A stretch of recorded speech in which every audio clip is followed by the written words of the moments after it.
Hi, I'm Dan Wisey, the technical support guy at the Lessman Instrument Company in the Chicago metropolitan area.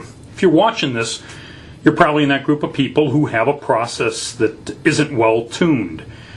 You're not alone. Industry surveys show that about half of all control loops are not properly tuned. As you well know, a typical sign of an improperly tuned process is when the process variable, the value in the top display here, oscillates back and forth. It just jiggles around. So we can see here it's going below 200, above 200, below 200, above 200. The good news is that Honeywell's auto-tuning algorithm called Accutune can tune probably about 2/3 of the loops out there. Accutune excels at tuning temperature control or thermal loops. The purpose of tuning is to match the controller's response to the actual process operational conditions. What Accutune does is it alters the controller's output, watches the response, and then calculates the three tuning constants, which are proportional band or gain, rate, and the integral or the reset function. That means that to use Accutune, the process has to be running. It does no good to attempt to bench tune a controller with Accutune.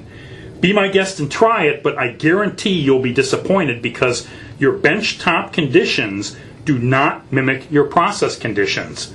So the resulting tuning constants will not be correct. When you perform an auto-tune, the process should be as near normal operating conditions as you can get it. It makes no sense to Accutune a furnace with no load in the furnace because no one runs a furnace with no load in it.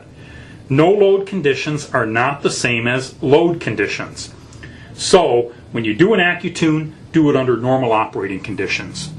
In the next couple minutes, I'm going to show you how to do an Accutune on this Honeywell quartered-in UDC controller.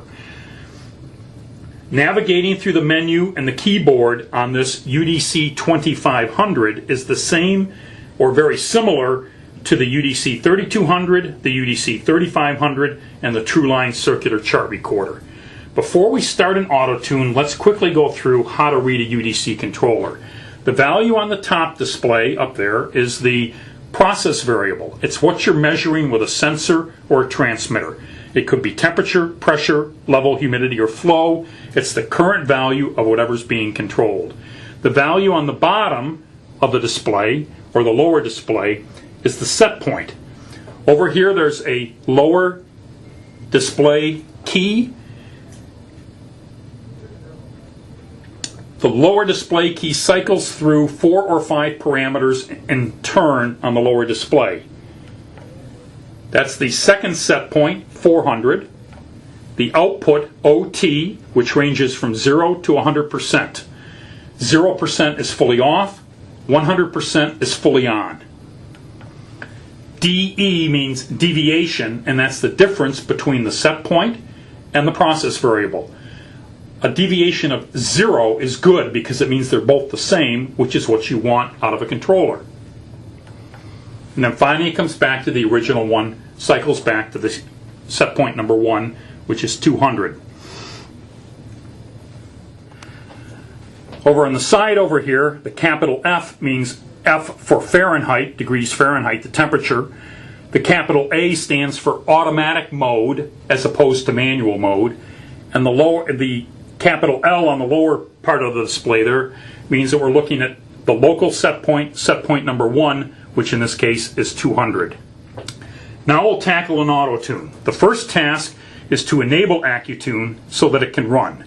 To enable Accutune, I press the setup key 3 times, 1, 2, 3, until it says A-tune or Accutune.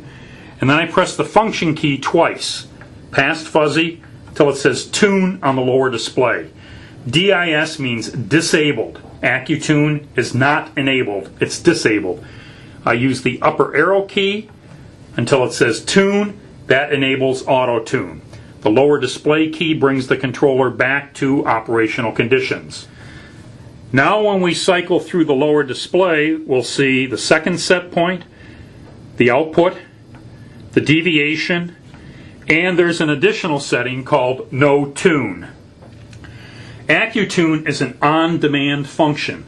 It does not run automatically, nor does it run on a periodic basis.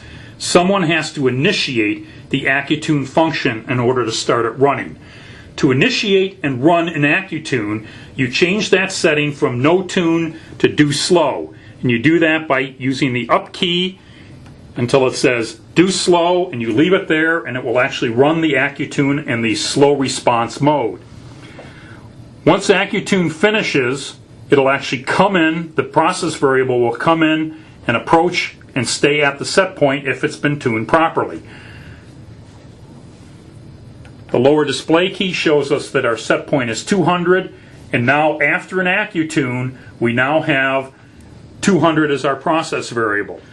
I'm going to use the set point select key to change to the second set point, 400, and we can watch the response of the controller as the process variable approaches 400.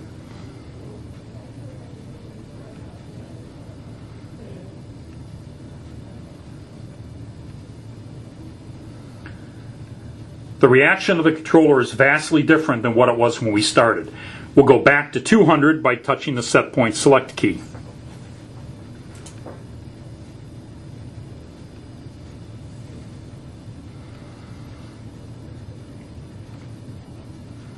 You'll see that there's a little bit of undershoot, but it comes right back up, goes into 200.